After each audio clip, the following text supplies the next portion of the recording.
Bonjour à tous et bienvenue dans une page d'histoire. Alors, aujourd'hui, je vais faire une comparaison pour essayer de m'élever un peu dans cette, disons, milieu assez morne, triste, gris de notre actualité qui malheureusement nous accompagne tous les jours. Et je voudrais profiter justement de l'histoire pour nous élever un peu, nous éloigner un peu de cette réalité et en même temps en restant avec pied sur terre. Alors, pour parler des civilisations, c'est une comparaison que je veux faire, que j'ai toujours aimée, avec comment dirais, l'univers, avec les événements qui se passent dans les galaxies. Vous savez, la naissance des étoiles. Et je veux comparer la naissance des civilisations et la vie de certaines civilisations et la fin de certaines civilisations avec la naissance, la vie et la fin de certaines étoiles. Vous savez que selon l'astronomie traditionnelle et même moderne évidemment, quand on parle par exemple de la naissance des étoiles dans cette grand vortex, cette turbulence d'une galaxie de gaz qui tourne jusqu'à agglomérer une quantité de gaz et une température, une pression suffisante pour mettre en marche une réaction de fusion atomique et l'étoile commence à briller. Il y a des différences types d'étoiles. Et comme ça, c'est dans les civilisations.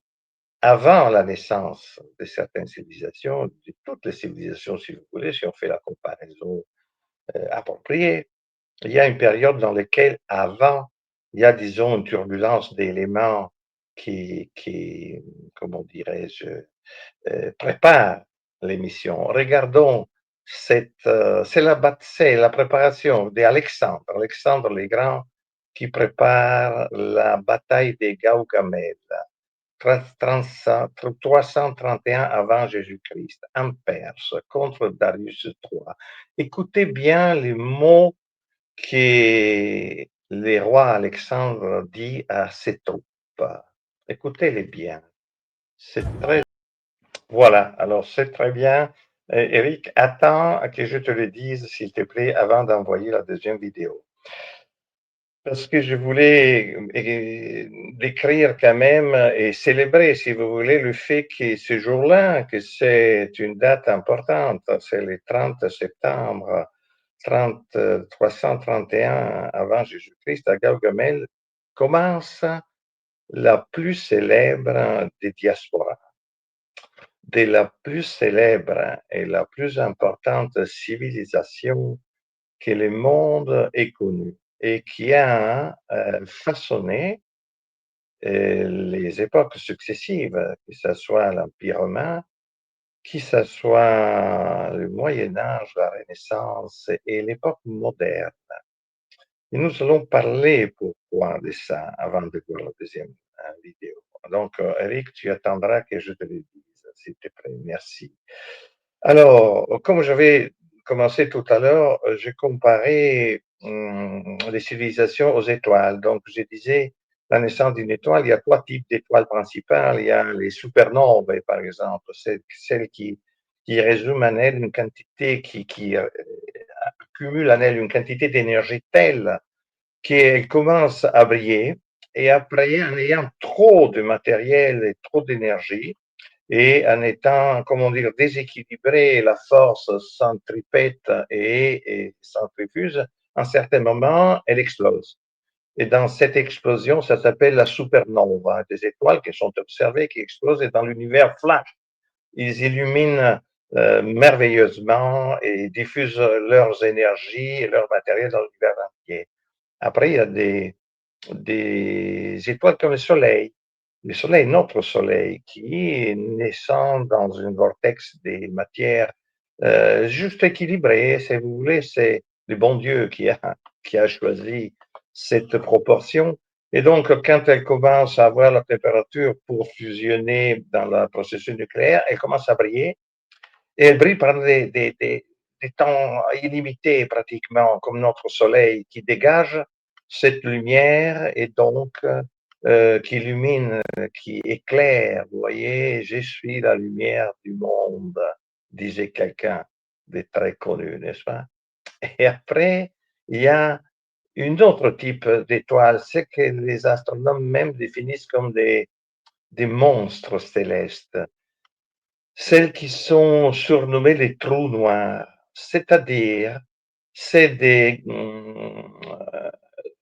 ensembles de matières tellement grandes et tellement puissantes qui, quand devraient commencer à briller, en réalité, la force d'attraction de leur masse monstrueuse ne laisse pas échapper même pas la lumière. Vous direz comment les astronomes ont pu l'observer? Ben, ils ont pu l'observer simplement en utilisant la loi de la gravitation universelle de Newton, parce qu'ils se sont aperçus que dans certains endroits de l'univers, il y avait la présence d'un équilibre qui n'était pas visible. Et donc, ils ont supposé des choses pas visibles, des étoiles ou des planètes.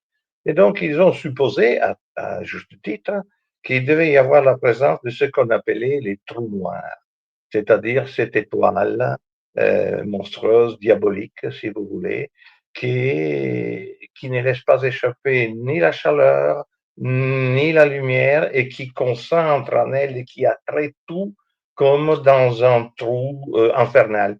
C'est un peu la situation de notre civilisation soi-disant consommériste post-industrielle, post-bourgeoise actuelle que nous vivons, qui ne laisse pas d'espace, il ne rayonne aucune énergie sinon négative, elle est fermée en soi-même dans un univers concentrationnaire, et si quelqu'un pouvait l'observer de l'extérieur, notre Seigneur par exemple, pourrait effectivement la comparer à un trou noir stellaire dans lequel des milliards de personnes vivent sans que se déclenche aucune énergie ni visible, ni orale, si vous voulez, ni sonore, ni spirituelle, un trou noir. Bon, revenons à la vidéo que nous avons vue d'Alexandre.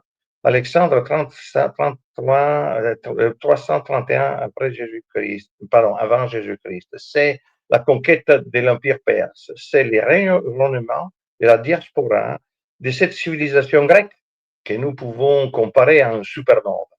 C'est-à-dire que pendant le siècle classique qui va de la bataille de Marathon, n'est-ce pas, jusqu'à la guerre du Péloponnèse, la bataille de Marathon 490 et la guerre de Péloponnèse entre 430 et 410, dans lequel Sparte, Athènes et les autres polis de la Grèce se déchirent entre elles et, comment dire, ne causent pas leur fin. Disons que l'espace dans lequel les polis grecques, Athènes et Sparte en particulier, vivaient, c'est-à-dire la mer Égée et la côte de l'Anatolie, de l'actuelle Turquie, ne pouvait plus être suffisante, non seulement du point de vue physique, ou économique ou commercial, mais surtout du point de vue politique. Ça ne pouvait plus vivre et survivre, hein. L'essence principale de la civilisation grecque, que c'était la démocratie de la polis grecque, hein. Toutes les villes grecques qui étaient régies avec le système de la démocratie dont on a parlé d'autres fois. La démocratie ne comprenait pas évidemment tout le monde, hein, comprenait évidemment un 30% de la population des hommes libres, hein, c'était et 70% d'esclaves. C'est très important de ne pas oublier cette situation parce que tout le grand miracle de la culture grecque, de sa langue, de sa philosophie, de sa littérature, de sa poésie, même, si vous voulez, comme dans les vidéos, de son art militaire, et surtout du futur de cette grande invention et de la langue, de l'invention merveilleuse de la langue grecque, est basée sur l'effet fondamental de deux inventions fondamentales, qui sont l'invention de l'esclavage, mais pas dans le sens où nous le tendons dans les sens modernes du terme, qui est totalement tordu, hein, et dans l'invention de la langue grecque. L'esclavage, pourquoi nous parlons de ça? Pourquoi, par exemple, à Gaugamel, 50 000 hoplites, soldats, hein, qui, comme dit Alexandre, nous nous battons pour la gloire de la Grèce et nous nous battons en homme libre. Et en face, nous avons une troupe énorme, était calculée selon les historiens de l'époque, et encore maintenant on le confirme, entre 100 et 200 qui n'étaient pas, comme dit Alexandre, ils combattent pour conserver leur chaîne. Quelle est la différence? Quelle était la grande différence? La différence que les citoyens grecs, l'hoplite, les soldats qui étaient là avec sa longue lance, 5 mètres, c'était quelqu'un qui, grâce à la présence d'un système d'esclavage absolu d'une partie de la population, pouvait non seulement exercer, lui, comme homme politique, participer aux assemblées, à la fameuse boulée, en grec on disait ça, c'est-à-dire que toutes les décisions étaient prises sur la place publique dans une vraie participation populaire du 30% de la population, hein, grâce au fait que 70% travaillaient en esclaves. L'esclavage dans la situation grecque qui sera reprise et institutionnalisée plus tard par l'Empire romain et comment dire, transcrite dans la loi, hein, c'était la première fois que des hommes étaient relégués, étaient considérés comme des instruments accessoires d'une propriété foncière, par exemple. En Grèce, la moyenne de la propriété foncière n'était pas grande. Plus tard, à Rome, prendra des proportions gigantesques. C'est pour ça que l'application du travail esclave à Rome donna comme résultat cet empire époustouflant sur toute la Méditerranée. En Grèce, donna l'envie, donna vie à une civilisation époustouflante pour la raison que Rome hérita et copia tout de la Grèce ancienne, que ce soit le système de l'esclavage, que ce soit les systèmes intrinsèques linguistiques, le latin, hein, et copié sur le grec comme structure. Hérita la philosophie, hérita la mentalité spirituelle, l'art, la culture, les systèmes politiques d'une façon différente. C'est pour ça que l'Empire romain dura plus longtemps. Donc, revenons-nous à la Grèce. Les soldats, chaque hoplite avait à la maison une famille qui participait à l'exploitation du terrain, qui était en petite propriété, et lui, grâce à ça, pouvait se procurer cet équipement léger, hein, ou très efficace pour l'époque, et inventer le système grec, a inventé le système de la phalange qui était invincible sur tous les fronts. C'est la raison pour laquelle un marathon, 10 000 hoplites, 10 000, ont vaincu 25 000 Perses. Et c'est pour ça qu'aux Thermopyles, fameuses, je ne sais pas, les 300 de Léonidas, il y en avait 7000, mais Léonidas, avec les 300 Spartiates, sont ceux qui sont restés jusqu'au bout.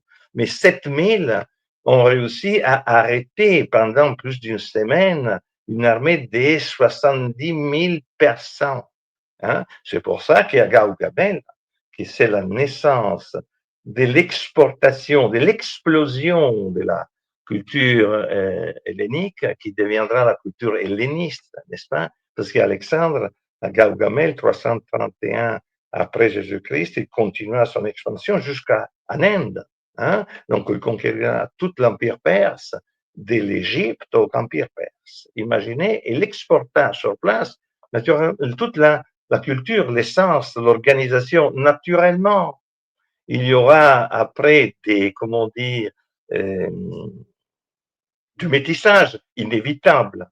La culture grecque qui était née dans les polis, les petites cités, hein, comme bon, Athènes était grande, Sparte, Corinthe, Thèbes et tous les autres, pouvaient exercer en elle la fameuse démocratie directe, c'est-à-dire que tous les 30% des citoyens qui étaient libres participaient à l'élaboration de tous les systèmes d'exploitation du pôle, c'est-à-dire la vie politique, la vie économique, la vie militaire, la vie spirituelle, la vie culturelle. Hein, rappelons-nous les magnifiques théâtres grecs qui étaient fondamentaux pour la diffusion de la culture et faire participer le peuple tout entier à la culture. Ce n'est pas comme aujourd'hui.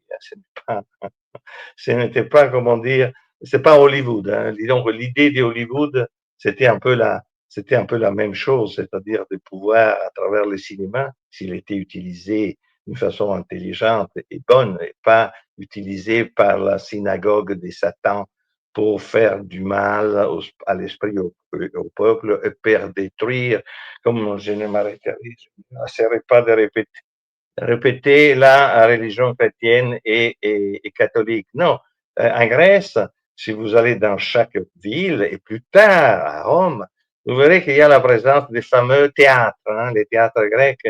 Et vous savez que la population qui devait assister, je dirais obligatoirement, aux représentations des magnifiques tragédies grecques, hein, de ces tragédiographes qui s'étaient Eschilo, Sophocle et Euripide, qui ont disséqué, analysé, célébré les aventures de l'esprit humain singulier ou collectif, qui ont analysé les droits moraux, l'éthique, le destin tragique de l'homme qui parfois est emporté par son destin.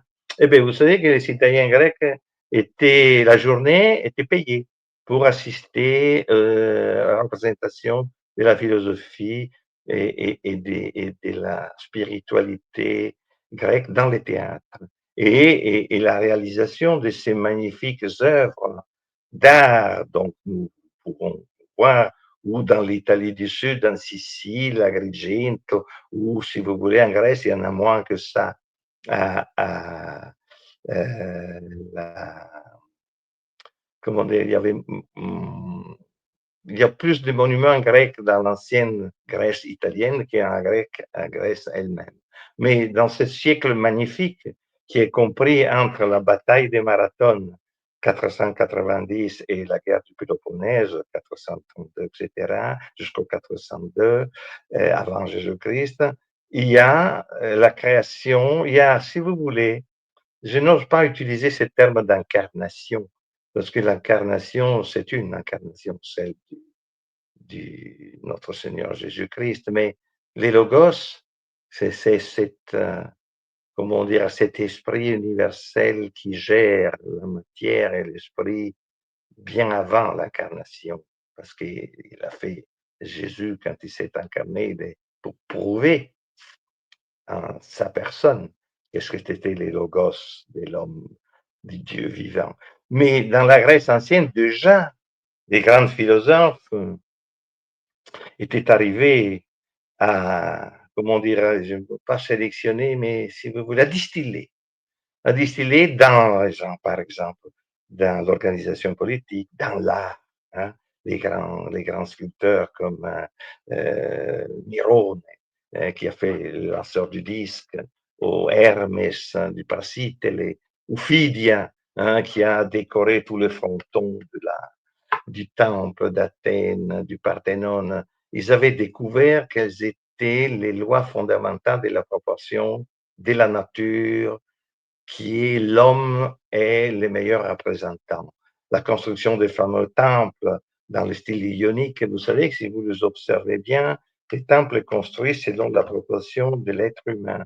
Les pieds, c'est la base de la colonne, c'est le corps, les capitelles, c'est la tête. Et ça représente, c'est pour ça que cette beauté est magnifique et on l'a reprise. Rome l'a repris, on l'a repris jusqu'aujourd'hui, n'est-ce pas? Même en Amérique, où l'abrutissement règne souverain, les Capitoles, n'est-ce pas, ou les villas des films de Autant nous emporte le vent avec les colonnes.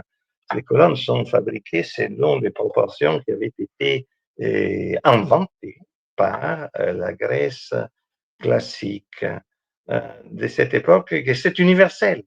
Et pour ce qui concerne d'autres grandes inventions dont vous devez tenir note parce que quoi que l'on dise et quoi que l'on fasse pour nous faire oublier la magnificence de la langue grecque, latine et plus tard chez nous, quand nous avons inventé pendant la période des décadences de l'Empire romain et de la naissance de notre civilisation chrétienne, l'importance de la langue pour une civilisation et la naissance des langues romances, n'est-ce pas? Donc, l'italien, le français, l'espagnol, le portugais, ou la naissance de la langue russe sur la base des lettres grecques et de la structure de la langue grecque. Et on nous oblige aujourd'hui à utiliser un dialecte celto-saxon, que c'est l'anglais, qui n'a sûrement pas inventé ni du point de vue linguistique, ni du point de vue de l'art, de la spiritualité et du logos, cette merveilleuse invention que les Grecs avaient fait. Je vous parle brièvement de la langue parce que c'est très important. Quand les Grecs inventent la langue du sens moderne, précédemment, les langues plus importantes, c'était celles qui existaient. Hein. C'était des langues de la Mésopotamie, n'est-ce pas, l'écriture cunéiforme, mais c'était une écriture destinée à une élite comme en Égypte, l'élite des prêtres. Hein. Remarquez que, pour parenthèse, pour vous parler de la naissance d'une civilisation, vous savez, de la nébuleuse astrale qui tourne. Vous savez qu'en Égypte, avant la première dynastie qui naît en 300 à 3150 avant Jésus-Christ, avant la première dynastie, il y a eu, à partir du 8000, c'est-à-dire le néolithique, il y a eu cette nébuleuse qui a tourné autour du Nil pour faire en sorte que cette population se réchauffe, cette idée se réchauffe, et naisse premièrement cette civilisation avec la première écriture 3300 ans, 3150. Donc 5000 ans de gestation pour ce qui concerne la Grèce et l'invention de l'écriture grecque. Vous savez que l'épopée des Homère, magnifique, pour s'éloigner un peu de cette époque barbare actuelle. Homero, bon, l'œuvre d'Homero est située autour du 8e siècle avant Jésus-Christ, donc était transmise de façon orale. Elle est très belle, parce que déjà, dans cette épopée de cet héros, Ulysse échappé de la guerre des Troie, l'Iliade aussi en grec. Hein. La langue grecque et la pensée grecque avaient atteint la maturité totale, la modernité totale. Si vous lisez ces poèmes, et j'imagine que quelqu'un de vous l'a lu ou l'a vu, hein, tous les événements sociaux, politiques, militaires, sentimentaux, amoureux, artistiques, sentimentaux, psychologiques, psychanalytiques, hein, ils étaient déjà tous dans les poèmes grecs, tous, hein, avec une modernité extraordinaire. Et le problème, c'était que la transmission orale pouvait risquer de perdre certains éléments très intéressants. Eh bien, l'invention de cette écriture, qui a quand même pris, ça là aussi, entre 500 et 1000 ans, hein, à l'époque de la civilisation de Crète, jusqu'au fait que les premières écriteaux apparaissent autour du 600 avant Jésus-Christ. Vous savez, la différence énorme, c'est très important que je vous fasse réfléchir sur ça, très important parce que vous savez, les Grecs inventent quelque chose de fondamental. Ils transforment des signes phocéens, phéniciens, en voyelles. C'est l'invention, la première invention écrite de la voyelle. C'est une invention capitale, bien plus importante que l'invention du microprocesseur, qui d'ailleurs a été inventé par un ingénieur italien qui s'appelle Federico Faggin, chrétien, catholique, qui a inventé, lui aussi, la Silicon Valley. C'est lui qui a fait tout ce que... Donc, les Grecs inventent les voyelles A, E, I, O, U ou Y. Hein. Donc, ils inventent les consonnes plus les voyelles. Attention, Ce qui change tout, la littérature devient plus précise, l'ambiguïté dans les écrits devient moins importante et les textes commencent à être lus même par ceux qui ne connaissent pas oralement les textes. C'est très important, ça. C'est-à-dire la démocratisation de l'écriture. L'écriture grecque, vous savez, la représentation de la langue parlée permettait dans les polices grecques qui ont inventé la démocratie, on ne sait pas si c'est une chose qui a favorisé l'autre ou les deux choses sont en contemporanément. C'est complémentaire, je dirais moi-même. Donc, le fait que cette écriture démocratise le savoir favorise les commerces, les lois écrites, les traités de paix, la poésie fixée, Homère et les autres, les discussions publiques qui pouvaient être transcrites dans la place après et affichées et lues par tout le monde. La police, la première exemple moderne de philosophie, et qui applique la philosophie à la politique, c'est grâce à l'invention de la langue grecque, de la langue anglaise. Bon, c'est par cette chose-là favorise le développement de la pensée abstraite, la logique, l'analyse linguistique, l'art militaire pour lequel, à travers laquelle on diffusera plus tard dans le monde entier avec cette diaspora explosive et magnifique d'Alexandre le Grand, la culture grecque jusqu'à Inde, jusqu'à Inde. Et alors, c'est une chose très, très, très importante. N'oubliez pas que le précepteur, le maître d'Alexandre le Grand, qui est mort autour de la trentaine, très jeune, était rien que ça, Aristote. Aristote, qui était le fils du médecin de Philippe de Macédoine, les grands rois qui a profité de la guerre du Péloponnèse pour unifier la Grèce et pour transformer la Grèce et pour transformer les conquêtes de la Grèce qui étaient destinées à un nombre limité des personnes de la police de la mer Égée, à la diffuser de l'Égypte jusqu'à Naples. D'accord? Pourquoi?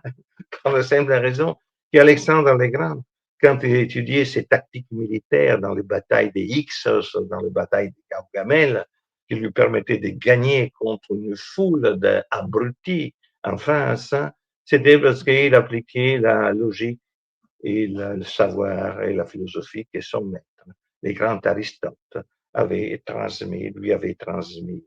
Et vous savez qu'Aristote aussi, du point de vue de la philosophie et de la religion chrétienne, c'est le grand maître de saint Thomas d'Aquin, qui transforma et utilisa Aristote pour la diffusion et la spécification de la langue, de la religion chrétienne.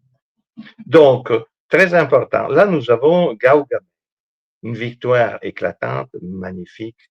Et le film est de 2004, c'est pas mal. C'était un très bel acteur, en plus, Colin Farrell. Il faut bien montrer. Mais sûrement, Alexandre était très beau et très belle, parce que les Grecs disaient que kalos kai agathos, que en grec, ça veut dire, en français, ça veut dire kalos, beau, agathos, bonne.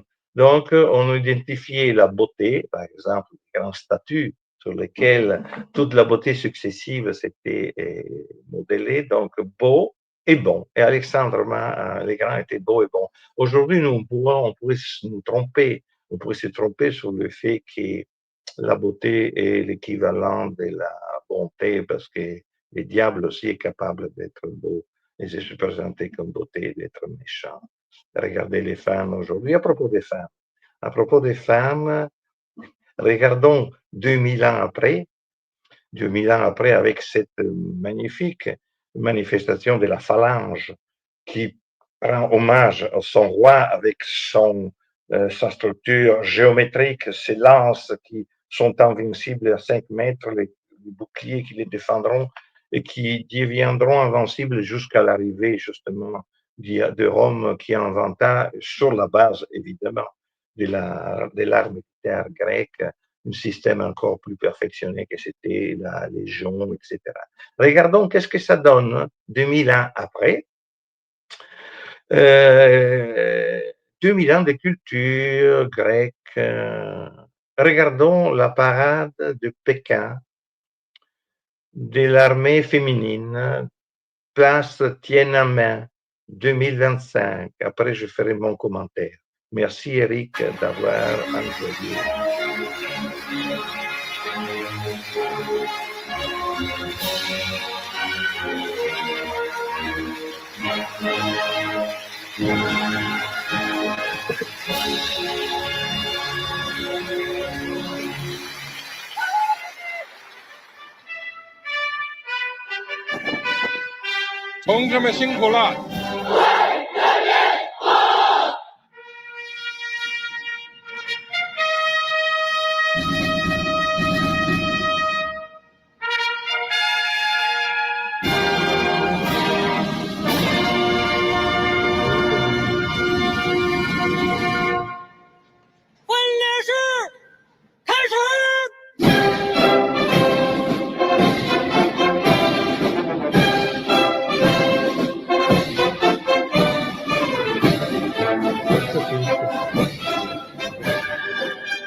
Voilà, alors l'unique affinité qu'on peut retrouver entre la première vidéo avec cette géométrique rangée des soldats hommes prêtes pour l'assaut avec leurs lances, c'était là aussi la géométrie parfaite sur la place de Tiananmen de cette multitude, je dirais, monstrueuse, quantité monstrueuse des femmes.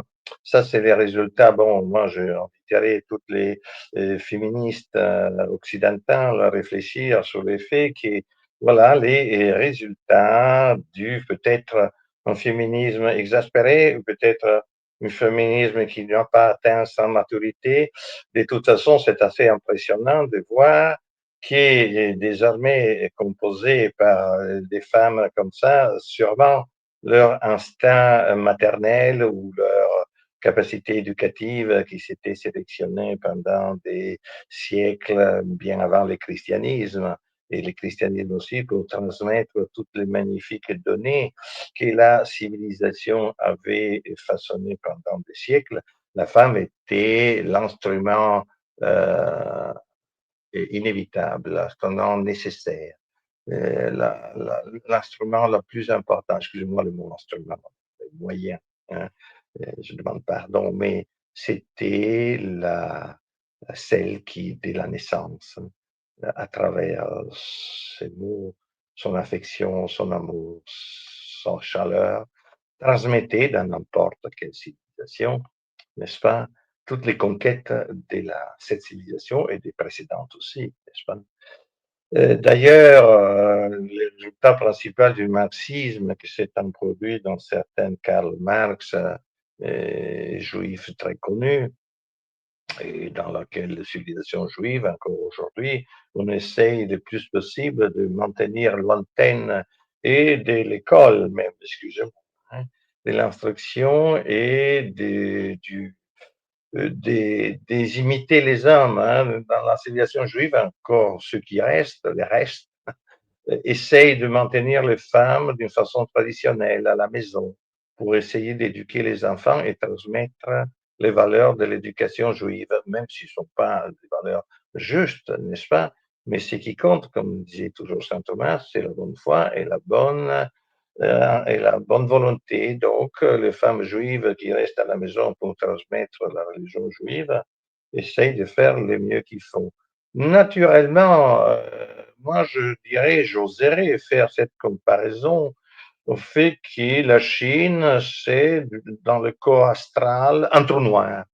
Et vous voyez que d'une nation comme ça, qui a été créée exprès, comme je le répète tout le temps, dans cette globalisation, mondialisation totale, pour reléguer 1 milliard de population, peut-être plus, dans la fabrication de tous les biens de consommation qui doivent emporter, comme disait Marx dans son manifeste du Parti communiste, toutes les autres civilisations, même du point de vue militaire.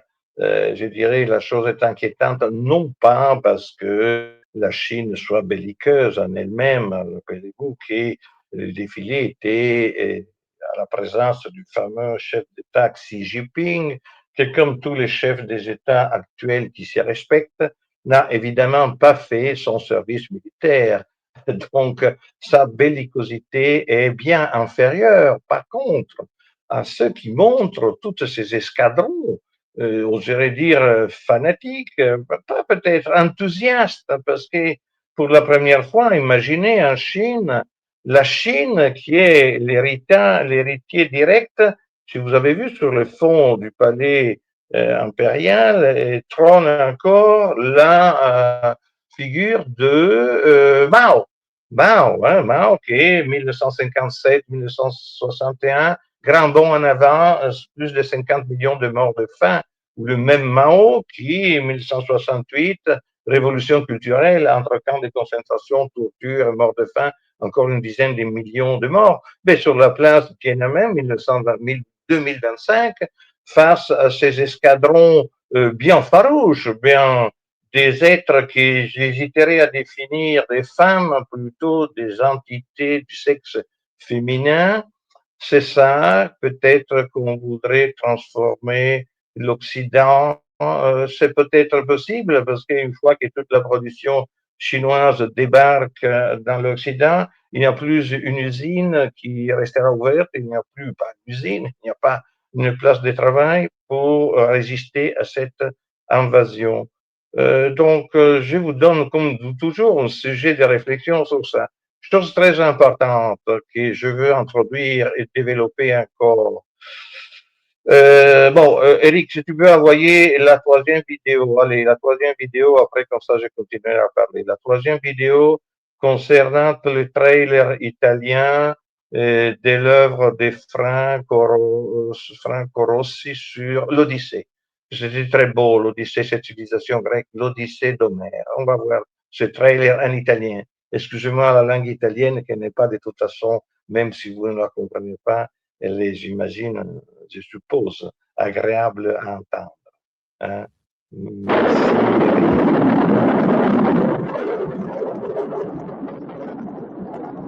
Il sole è scomparso all'improvviso. Ulisse, che cosa sta succedendo?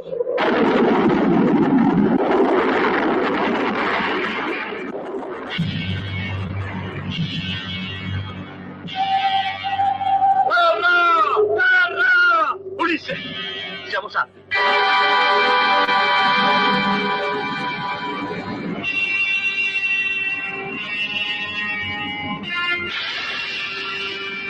Che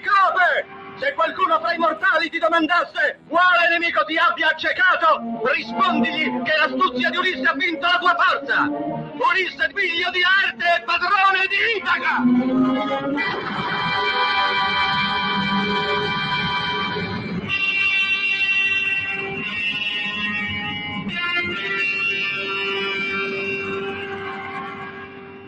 In un'epoca lontana, circa l'anno 1200 a.C., i popoli che abitavano le opposte rive del mare Egeo, la greca e l'asiatica, si diedero guerra.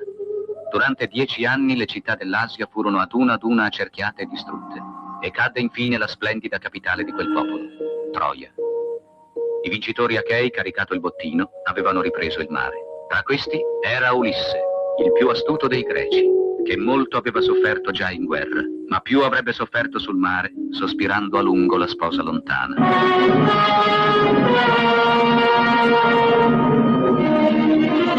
Ecco svelato il mistero. Questa tela cresce di giorno e si accorcia di notte. È così che tenevi fede ai patti, dunque. Fuori!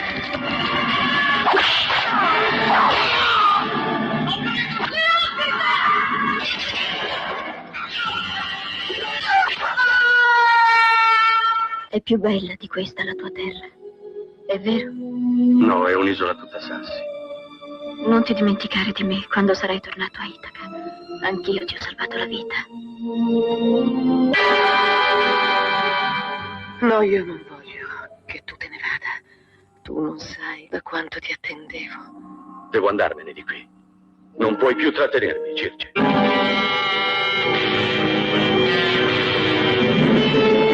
Calmati, dove hai lasciato i compagni? Una cosa terribile, Ulisse. Ma fermati, che è successo? Parla, che è successo? Non lo so. La foresta è diventata molto strana tutto a un tratto. Così strana? È stata una cosa terribile, Ulisse. Credevo di non ritrovarvi mai più.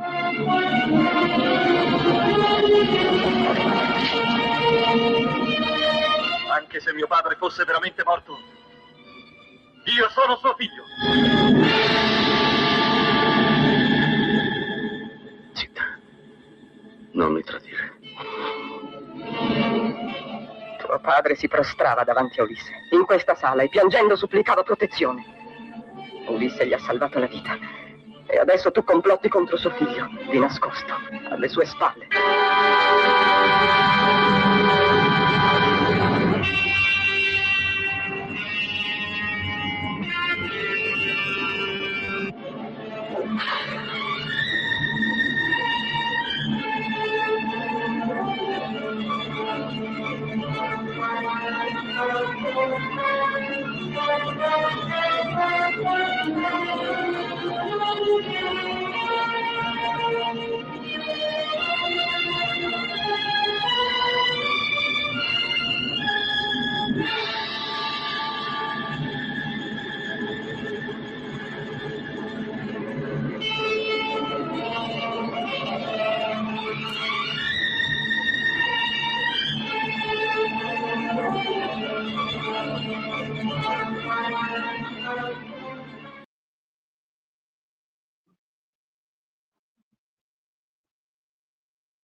Je voulais vous montrer et insister et remémorer donc que déjà au 8e siècle avant Jésus-Christ, toutes les valeurs qui ont résisté jusqu'à l'arrivée de la Révolution française, si vous voulez, et de la maçonnerie et de la synagogue satano-diabolique et talmudique, toutes ces valeurs qui étaient la famille, l'amour, la haine, la patrie, le sens du devoir, le courage, la lâcheté, la poésie, l'art de la guerre, la nécessité d'utiliser certaines moyennes, peut-être soi-disant pas trop démocratiques quand il s'agit de combattre le mal jusqu'au fond, était évidemment déjà inscrit dans ces poèmes et transmis pendant 3000 ans jusqu'au fait aujourd'hui qu'avec les moyens modernes que nous avons atteint l'invention de l'informatique grâce à la culture philosophique grecque passée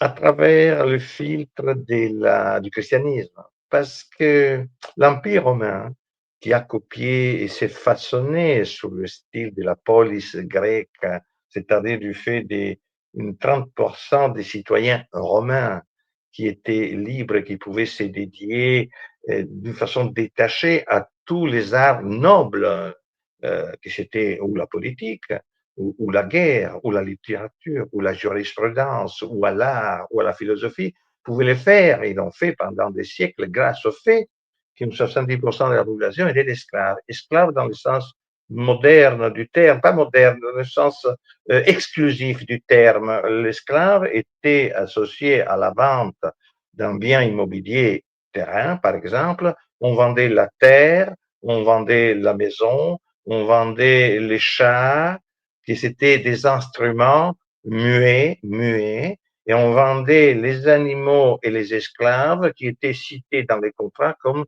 des instrumentum vocalis, c'est-à-dire des instruments qui parlaient, les esclaves aussi. Bon, grâce à ça, à cette organisation économique implacable, mais qui quand même a, comment dire, sucé toute l'énergie qui était autour de la Méditerranée. C'était un système qui ne pouvait avoir à l'intérieur un système de auto-reproduction. Ce n'était pas ce qu'on disait un système soutenable, on dit. C'est-à-dire, je ne me rappelle plus en français comment on dit, des développements durables, merci. C'était pas parce que les êtres humains qui étaient mis sous esclavage pouvaient être indéfinis. Donc, une fois qu'a été finie la moisson de tous les hommes qui étaient autour de l'Empire, c'est le système économique qui s'est écroulé. Mais à l'intérieur du système économique, grâce au fait qu'il y ait l'Église qui a eu un rôle fondamental dans la transmission de tout le patrimoine, qui se soit surtout culturel, hein, et surtout tous les conquêtes qui avaient été faites par le monde grec et héritées par le monde romain, pouvaient risquer de se disparaître avec l'écroulement de l'Empire. Ben, grâce à l'Église qui a utilisé 200 ans, je dirais les 200, 300, 400 après Jésus-Christ, toutes les énergies, l'Église était une institution très riche. Parenthèse, je vous rappelle que notre Seigneur Jésus-Christ a choisi de naître à l'an zéro, hein, dans le moment le plus faste, le plus riche du point de vue économique, le plus tranquille de l'époque de l'Empire romain, parce qu'après un siècle de guerres civiles dévastantes, Mario, Silla, Cesare, Pompeo, Marc-Antonio, Ottaviano, finalement, l'Empire romain trouve la paix. Et ce n'est pas au hasard que notre Seigneur Jésus-Christ, le Logos divin, a choisi de s'incarner sous l'Empire d'Auguste, parce que c'était le moment dans lequel sa prédication aurait pu et a pu se diffuser dans tous les coins de la Méditerranée, de cet immense empire, grâce au fait que l'empire était une structure cohérente, logique, solide, pacifiée du point de vue politique,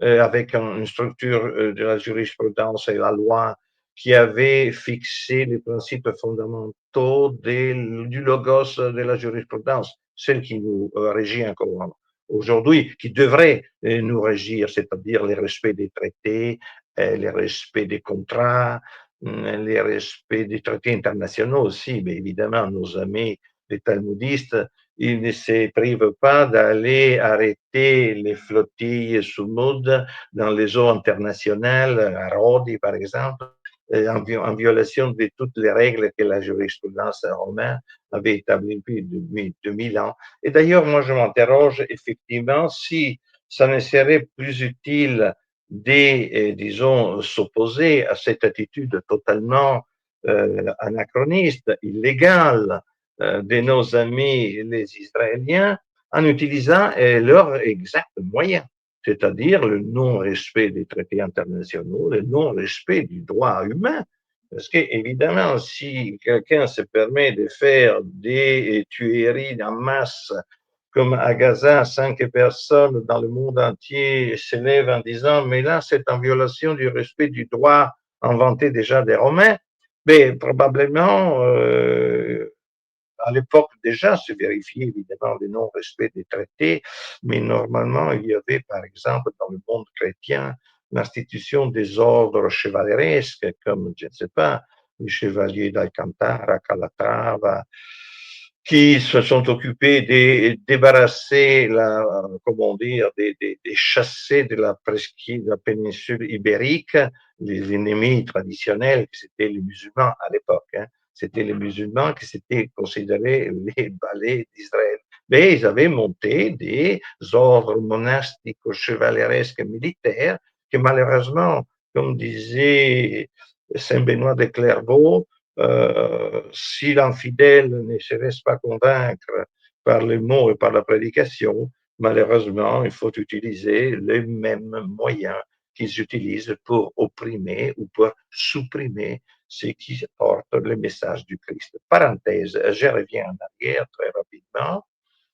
Et j'ai dit donc que l'Église, pendant la période de la décadence de l'Empire romain, était une institution très puissante. Il utilisa tous ses moyens économiques hein, et culturels pour latiniser, c'est-à-dire pour ce que j'ai dit au début, que la langue est très importante pour permettre la démocratisation du savoir, la démocratisation de la morale, la démocratisation de l'esprit commun des masses. Naturellement, l'Église ne pouvait pas enseigner obligatoirement à tous les habitants de l'Empire romain.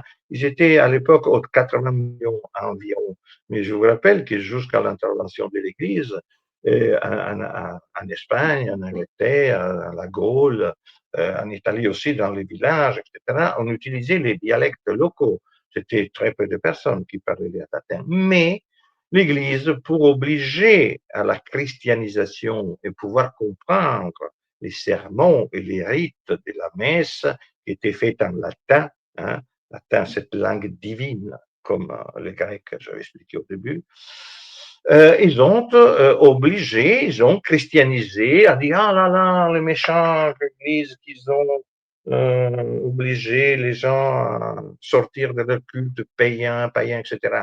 Mais vous savez, si le monde actuel est comme ça, si le résidu des civilisations qui restent encore au pouvoir en Europe et dans le monde qui a été façonné dans la civilisation européenne est encore quelque chose qui tient debout, c'est grâce au fait que l'Église a latinisé, a enseigné le latin en Espagne, en Gaule, en Autriche, en Italie, dans toute l'Afrique du Nord, le Maghreb, malheureusement, après, et dans tout l'Empire jusqu'à l'ex-empire d'Alexandre le Grand.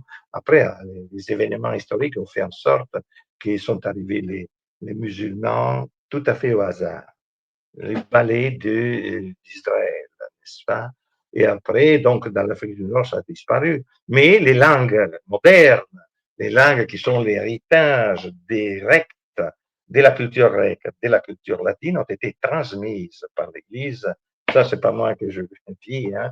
Vous pouvez aller voir Perry Anderson, par exemple, quelqu'un de l'université anglaise de l'extrême gauche en plus, qui effectivement est obligé de donner cette palme de la transmission et de la continuation de la culture grecque latine qui a permis le changement de mentalité dans tous les pays qui ont adopté une langue romance. Hein. Je vous rappelle qu'encore aujourd'hui, la langue la plus parlée, heureusement, dans le monde, c'est l'espagnol.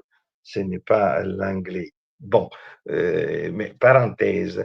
Parce que, vous savez, les moines de Saint-Benoît qui a fondé la fameuse abbaye de Monte Cassino, qui a été bombardé par notre ami le général Clark, fils d'un couple de juifs romains commandant de l'armée anglo-américaine en Italie. Donc, le monastère de Monte Cassino, qui était le phare, qui est parti, les fameux règles ora et labora, prix et travail. parenthèse. Le monastère de Monte Cassino détient encore le triste record mondial d'avoir reçu sur un simple objectif non militaire la plus grande quantité d'explosifs dans l'histoire du monde, encore aujourd'hui. Ce n'est pas au hasard que nos amis, les talmudistes, n'est-ce pas, se soient acharnés d'une façon inexplicable contre un monastère qui n'avait aucune raison stratégique militaire. Mais de toute façon, je vous répète que les moines qui ont copié tous les grands textes qui nous ont transmis toute la culture gréco-latine, hein, avaient pour la première fois fracturé cette loi assez dure qui disait 70% de travailleurs esclaves et 30% d'hommes libres. Non, dans la règle des Saint-Benoît, l'homme, un simple homme, devait recueillir en lui-même la moitié d'esclaves et la moitié d'intellectuels. Travailler la terre et prier et étudier était fait par les mêmes hommes qui savaient lire et écrire. Et c'est là, pour les gens qui ne le savent pas, y compris nos amis les talmudistes, a permis de fracturer le mur qui était érigé entre le travail manuel et le travail intellectuel. Je vous signale qu'encore aujourd'hui, dans l'année 2025, ceux qui font un travail manuel, encore dans la mentalité générale, sont considérés des êtres inférieurs et ceux qui font un travail intellectuel des êtres supérieurs, c'est-à-dire la ville par rapport à la campagne. Mais non, à l'époque de Saint-Benoît et pendant des siècles de christianisation, la culture chrétienne était celle qui soulignait l'importance d'associer tout le temps dans la même personne, qu'il soit un scientifique, un prêtre, un professeur, sauf les femmes qui devaient rester sans faire trop des études, parce que ça le disent aussi les talmudistes, et l'Église, et pas l'Église, et la religion hébraïque dit que la femme n'a pas besoin d'étudier, d'aller à l'école, parce qu'elle sait déjà tout. Je peux vous le confirmer. C'est extraordinaire parce que Dieu l'a fait comme ça. Hein. Sinon, la Sainte Vierge Marie n'aurait pas pu mettre au monde notre Seigneur Jésus-Christ si elle ne savait déjà tout. Donc, pas besoin d'aller à l'école et encore moins de faire des défilés militaires style celui de Pékin. Donc, parenthèse, la conséquence du fait de finalement faire tomber cet tabou que le travail manuel n'est pas absolument inférieur au travail intellectuel, mais que les deux sont complémentaires, a permis pour la première fois le développement de la science et l'application de la science, de la mathématique, de la géométrie, de la philosophie, et le développement donc de l'invention, de toutes les inventions, parce que les intellectuels de l'époque de Rome et de la Grèce considéraient très négatif et très amoindrissant de se dédier, par exemple, à affaiblir la fatigue des travailleurs des champs en inventant d'autres machines qui pouvaient économiser le travail des hommes. Mais grâce à la culture chrétienne, grâce à la religion chrétienne, cette barrière, ce fragment qui empêchait a permis à le développement de la science moderne et le fait que nous puissions nous parler à travers cet ordinateur, microprocesseur inventé, je le répète, par l'italien Federico Fagin, l'inventeur des Silicon Valley. Vous pouvez aller chercher sur Google qu'est-ce qu'il disait, qu'est-ce qu'il disait ça, que Silicon Valley sans Federico Fagin serait resté une simple valley. C'était Bill Gates lui-même, Bill Gates, cet homme très digne, n'est-ce pas? Il a dû admettre ça. Et pour conclure un peu en allégresse, je voudrais vous montrer deux photos pour vous montrer le résultat final de la dégénération de notre culture urbaine, de la culture qui a séparé les deux et qui donne comme résultat ces publicités que j'aurais envie de dire no future.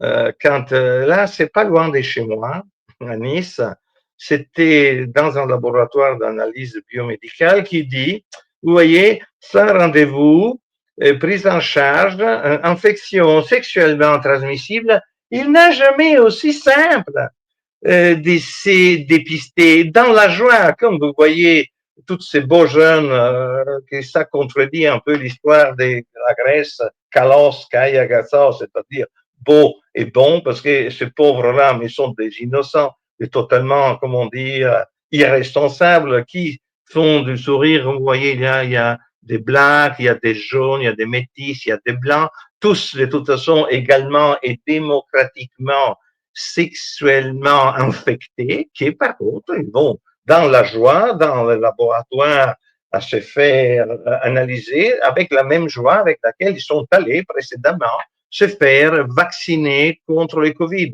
C'est un manifeste qui précède et qui décrit encore d'une façon encore plus, comment dire, ahurissante, si vous voulez. Vous voyez, ça c'est Oliviero Costoscani, le grand photographe maçon de la synagogue de Satan lui aussi, qui a commencé avec la mode, non, United Color of Benetton. Vous voyez, c'est les mêmes jeunes qui, après avoir acheté les mêmes vêtements jeans fabriqués en Chine ou au Pakistan, ou les vêtements comme ça, par l'industrie textile chinoise qui a détruit l'industrie textile européenne, française en particulier.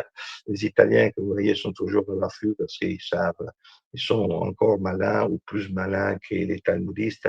Ils vont s'en serrer avec le mal, hein, ils vont s'en serrer avec les biens, comme Federico Fagin, ou avec les mal, comme Benetton ou autres, et sont les mêmes qui, après avoir acheté, et c'est fait naturellement, vacciné contre le Covid pour pouvoir aller acheter les vêtements, pouvoir aller danser dans les discothèques, vous voyez là, ils sont les mêmes qui ont acheté, après, il n'y a pas de problème, on va se faire dépister dans la joie au laboratoire pas biométrique, n'est-ce pas?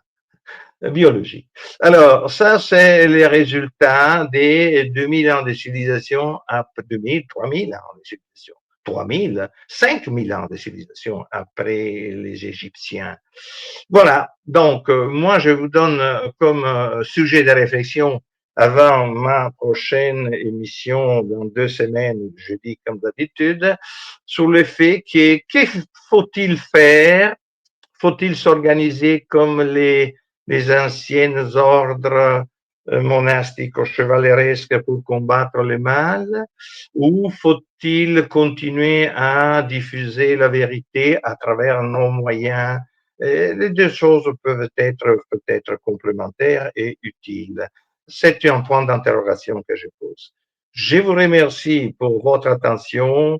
Je vous remercie pour votre patience de me suivre dans mes délires parce que j'en ai, si vous voulez, spirituellement, physiquement besoin parce que je trouve que tous les limites ont été vraiment atteintes et que l'apocalypse est sous nos yeux quotidiennement. Je vous remercie encore et je vous donne rendez-vous dans 2 semaines pour une prochaine page d'histoire. Au revoir à tout le monde.